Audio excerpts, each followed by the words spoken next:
Sabi mga kababayan dito ni Maudig sa tungkol sa 20 pesos per kilo na sinasabi ng ating Pangulong Bongbong Marcos na gusto sana niya na maibaba sa ganong level ang presyo ng bigas. Sabi ni Maudig, nangangarap ka lang anya ng gising. Ito pa. Umatake na naman po si Maudigs. Bumanat na naman po. 20 pesos per kilo rice is daydreaming, sabi po ni Maudigs. But before ko na ibigay sa inyo yung kwento mga kababayan, click subscribe muna dito sa ating YouTube channel and hit the notification bell para lagi po kayong updated sa mga kaganapan dito sa ating bansa. Like and share na rin po ninyo ng ating video at wag na rin po ninyo na skip yung ating mga commercial ads para may pambili man lang tayo ng bigas. Nang sabi ni Maudigs, daydreaming lang anya si Bongbong. Di ano anya Mr. Maravillas yung magiging reaction mo sa sinasabing yan ni Maudigs? Ang totoo pong daydreaming, siya po, nung kanyang panahon na siya yung Pangulo, nag-daydream lang po siya nang sabihin niya mga kababayan na yung droga tatapusin niya ng 6 months. O di ba? Yun ang talagang probado. Probado na kasi tapos na po yung kanyang turno. Di ba? Hindi man po natapos yung problema sa droga. Kaya nga po, mga kababayan, binago ng ating Pangulong Bongbong Marcos yung strategy. Di ba? At yung ating Pangulong Bongbong Marcos, wala siyang timetable para sa paglaban sa droga po. Kasi po, hindi siya nangarap ng gising. Di ba? Pero yung mga kaalyado, mga kababayan ni Maudigs, ayun, nag-attempt pa na pabalikin sa poder.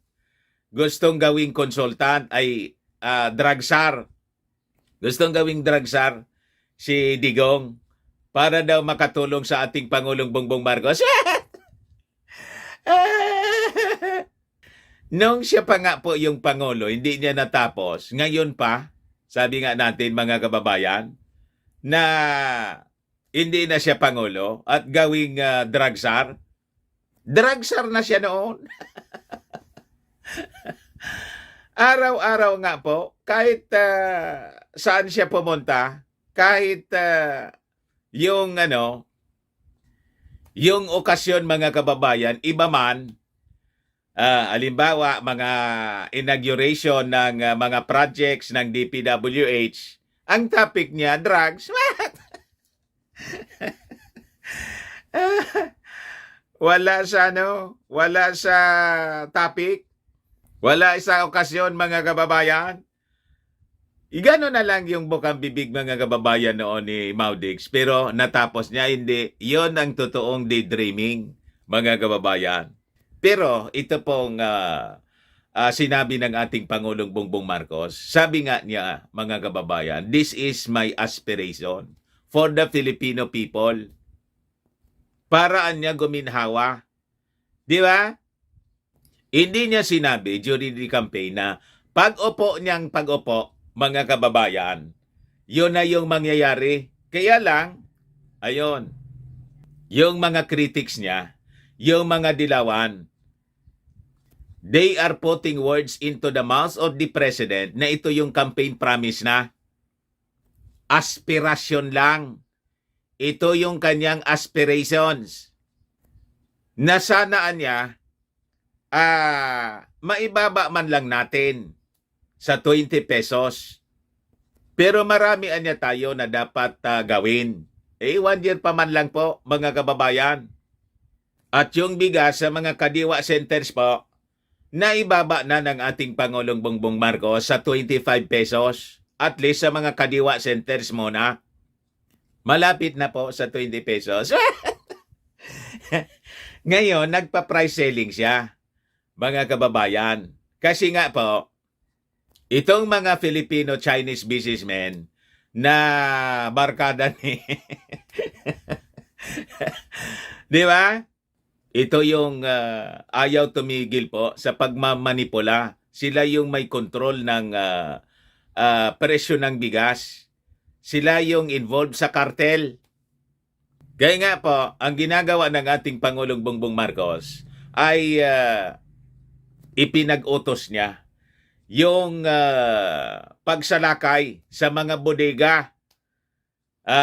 At yun, na-discover mga kababayan yung napakaraming mga nakaimbak na bigas. Talagang hinohoard po nila. You see? Pero sabi ni Maudigs dito, pegging the price of rice at 20 pesos per kilo is daydreaming. Given the law of supply and demand in the world market, former President Rodrigo Duterte said yesterday. Duterte said that retail prices anya of rice could even reach as high as 90 pesos per kilo. What? Ngayon po, yung 90 pesos per kilo sinasabi po ninyo, mayroon na talaga po na 90 pesos per kilo. Yung sinasabi natin po, ito yung mga brown rice. Yan man talaga yung presyo niyan. Pero yung dapat regular milled rice, saka well-milled rice, dapat maibaba po. Kaya nag-price cap yung ating Pangulong Bongbong Marcos. Tapos may nananabutay na naman po. Naglagay sila ng well-milled rice, tapos regular milled rice, 41 na 45. Pero yung kulay po, dilaw na po. Alang talaga yung mga mandaraya. Pag-check po ninyo, nakita natin po. Baka yung mga nabubulok na po na mga bigas, yun ang prenisyon nila na 41 pesos. Well-milled rice anya ito. Para isabotahe yung programa ng ating Pangulong Bongbong Marcos. Sabi dito sa balita, Filipinos should accept the fact that there is no way for the price of rice to go down to 20 pesos per kilo, which is too low and not realistic considering the present market situation. Sabi mga kababayan ni Maudigs. Sabi niya, the prices anya of fertilizers and other farm implements are going up. By our standard, 20 pesos is masyadong mababa yan. Too low. And rice-producing countries have also limited the volume of rice they could export as they also do not have enough land to plant rice on. It is development from forestal to agriculture then to commercial, sabi po ni Duterte. Commercial kasi sa previous administration po ninyo, inayaan ninyo na i-convert yung mga agricultural land sa commercial. Barkada kasi ninyo po si Bilyar. Ginawang mga subdivision yung mga agricultural lands. Pati nga yung karagatan. Yung Manila Bay, kailan yan? Kailan yan ni-reclaim? Front lang pala yung pagpalinis. Tuwang-tuwa yung mga Filipino. Nilinis na niya yung ng DNR. Yung Manila Bay na dating grabing nakatambak na basura, tuwang-tuwa yung mga tao. Ginawan mga kababayan na ginawang Dolomite Beach. Yan na yan ngayon. Yun pala, yung intention po, i-approve yung reclamation po, mga kababayan, to make over yung mga Chinese businessmen, mga Chinese contractors. Diba? Buti na lang, yung nanalo pong Pangulo, yung ating Pangulong Bongbong Marcos, ayun, pinay-stop. Suspendido niya Hindi po pwede yung ganyan. Pati yung area kung saan pwedeng mangisda, yung mga kababayan natin, ginawang commercial po, nireclaim, ah, tinambakan na ngayon po. O saan pa? Mangingisda po. Ginawang subdivision, commercial. O tama yung sinabi po ninyo. Kasi inalaw ninyo. Hindi man lang ninyo inisip paano na yung ating mga maliliit na mangingisda, yung mga magsasaka, so nabawasan yung mga pagkukunan natin ng pagkain.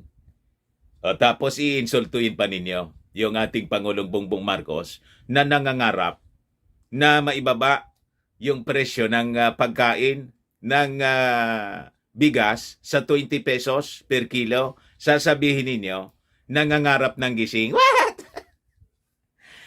Buti nga yung ating Pangulong Bongbong Marcos ay nangangarap. Ano yung ginawa ninyo? Isinobo ninyo yung ating bansa sa mga Chinese. Yun ba yung pangarap ninyo para sa mga mamamayang Pilipino? Tapos sasabihin ninyo yung UNCLOS, wala man silbi, piece of paper lang. Gawin na ninyo kami anyang province ng China. What? You see? Gaya po mga kababayan, mag-ingat po kayo sa partido ni Mau Diggs, yung CCP Laban. What? Di ba? Magti 2025 na. Mag-isip-isip po tayo. Ay, PDP pala. CCP pala. Sorry, kamali na naman po ako. CCP pala, Chinese Communist Party yon, China Communist Party, CCP. PDP pala po, hindi man CCP. Sabi dito ni Mau Diggs, the government anya should be ready to lose at least 3 billion for it to buy rice at a higher price and sell to the people at a lower price to prevent a possible revolution resulting from the food crisis. Kita ninyo, nanggagatong siya ng revolusyon. So nagpo-propaganda siya, mga kababayan, laban sa administrasyon ni President Bongbong Marcos. Gusto niyang gatungan yung discontentment ng mga tao dahil po sa mataas na presyo ng pagkain ng bigas at yung promise niya na 20 pesos, actually hindi man po siya promise, aspirasyon. Aspiration is different from promise. Na pag hindi natupad, aalsa yung mga tao. What? Naintindihan yun po ng mga mamamayang Filipino. Kaya nga napakataas ng support niya. Malayong-malayo yung support ng mga mamamayang Filipino kaysa sa inyo. Hindi nga kayo nangalati. Kahit nga hindi kayo nangampanya, kinontra ninyo. Yung siniraan pa ninyo yung ating Pangulong Bongbong Marcos, dinawag ninyong weak leader at kung ano-ano pa. Pero nakakuha ng 31 million plus na boto yung ating Pangulong Bongbong Marcos. Kaya nga sumakay si Inday, yung anak po ninyo, para manalo. Kasi pag hindi lumaban, halimbawa sa pagkapangulo, talo si Inday. Yung mga DDS lang po, yung excess ni Inday na boto kay President Bongbong Marcos, kaya 32 million votes siya, yun man lang po yung DDS. Kasi yung mga Marcos loyalists, bumoto solido sa unit team. Basa yun ni Inday. Subukan niyang umiwalay. Kaya hanggang ngayon, hindi umiiwalay si Inday. Nag-attempt sana siya. Di ba? Yung tambalos-los issue. Nagalit yung mga mamamayang Filipino. O yun. Ngayon, nakipagkasundo kay Martin. What?